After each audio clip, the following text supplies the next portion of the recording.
my mind that there's a big problem in Nigeria that we're not looking at and not trying to address seriously. And that is the question of the youth. Nearly 70% of the population of Nigerians are youth. And you find a situation where the government is not doing enough for the youth. What will happen is, from lack of employment, drugs will come. From drugs, crime will come, and it's continuing to rise. Now, I would rather situate in terms of patriotism. I think that the government needs to do more.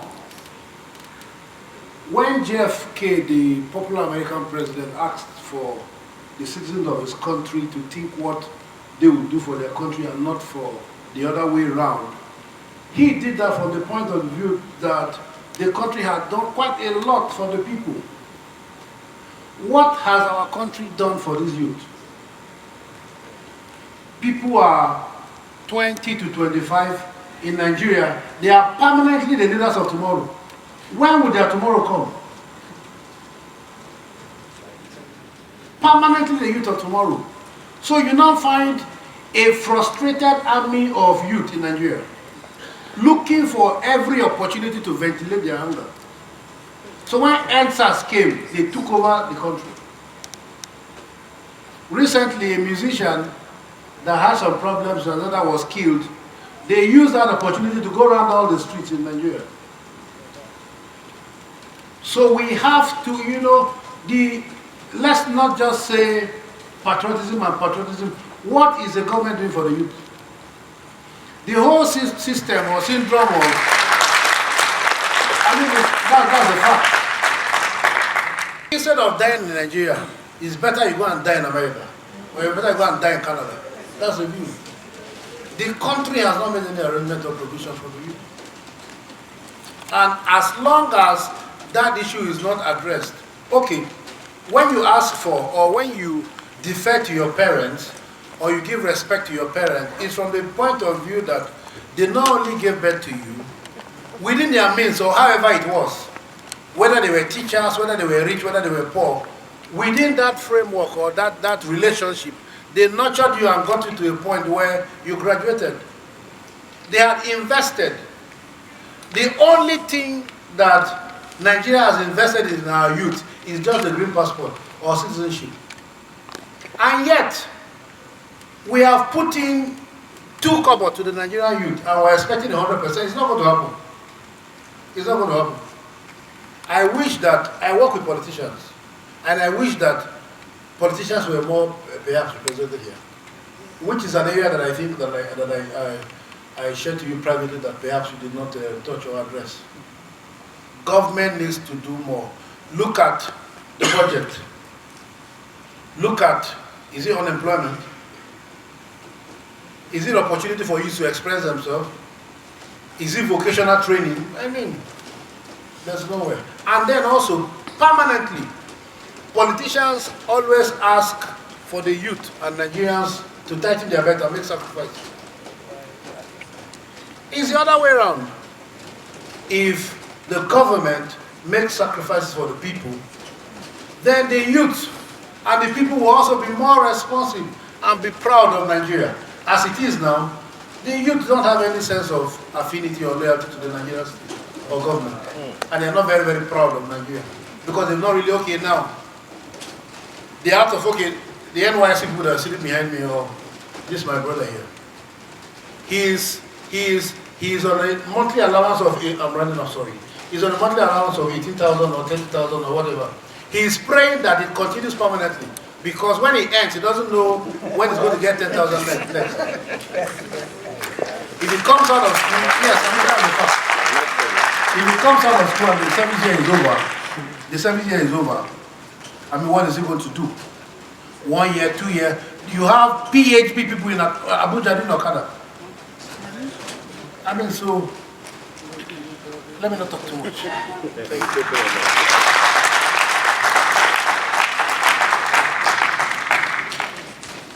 Thank you very much, presenter. I don't know whether I'm supposed to be on this line. Sorry, it was on Please let us put my comments on it. But I'm glad to be here. My agency, the Bureau of Public Service Reforms, which is an agency of government, is saddled with the responsibility of ensuring that ministries, departments, and agencies of government work. By getting them to work, we ensure that there is improvement in the quality of life of the common man on our street. By that, we expect ministries and agencies saddled with the responsibility of caring for Nigerians, caring for the youth, work effectively and efficiently. As a reform agency, we are driving a national reorientation program. Number one, to get public servants to understand and appreciate the privilege given to them to work as government workers. I'm very proud to be working for government. Out of possibly 3 million people from my state, I'm given the opportunity to work. I pay back by making sure that I deliver on my mandate. I do what is expected of me. And we're driving this across the federal public service to get public servants to understand and refocus their attention on the citizen. Around that, there's a cultural reorientation program we're calling customer focus. We're looking at citizens to be our customers, not only ordinary Nigerians that we provide service to, but they dictate and determine how we work, and we respond to their calls anytime they do that.